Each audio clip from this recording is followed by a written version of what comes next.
Do you want to give a little brief history of Louderman? Yeah, Louderman. Yeah. I mean, I guess Louderman consists of me, so I might as well talk about myself.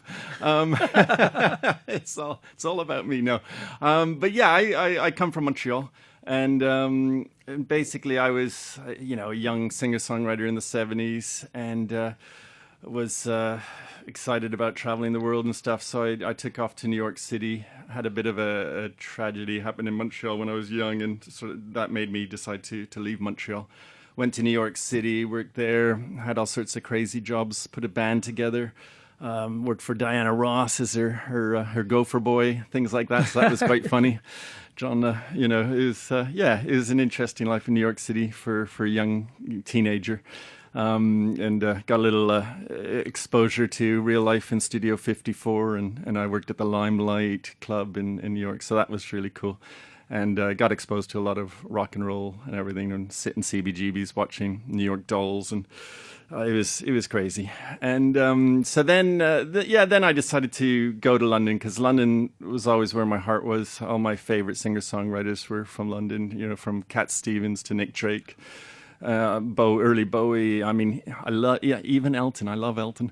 Come on, Elton. Come on, Elton. And so I came to London, and in the sort of mid '80s, and had a great time here. Signed a record deal with EMI, and sort of toured the world and Europe and stuff with that project, and then.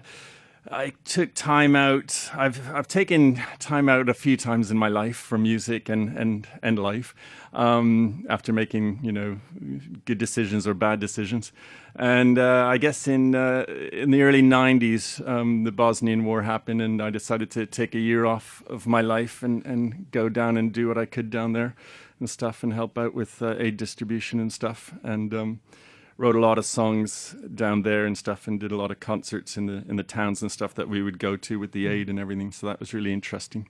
And then came back here, did some more music, and then basically I decided after I've made a couple bad decisions in life, and I decided to take a couple years off.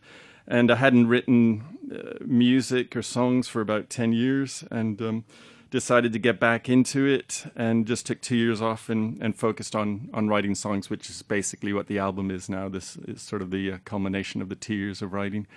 And I guess that's why I've called it How to Travel Through Time. So it sort of kind of represents all my sort of good and bad decisions throughout the course of the last sort of 30 years.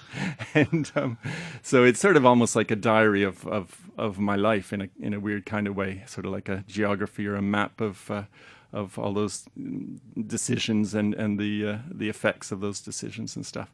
So it's but it's not heavy.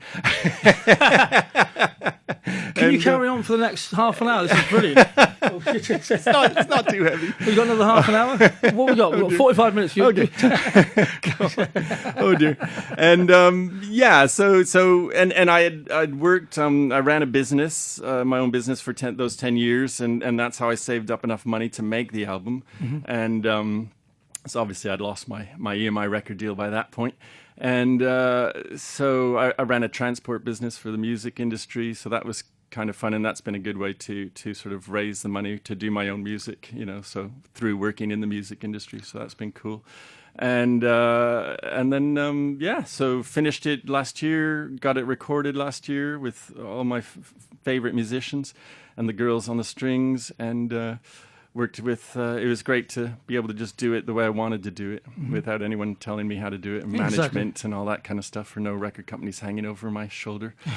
And so it's been really liberating from that point of view. And so I'm still running my business, but at least I've got my album done, and we're going to get it. The first single's coming out in about 4 weeks, and that's sort of a very rough idea of the story. It's not rough, it's very detailed, I'd say.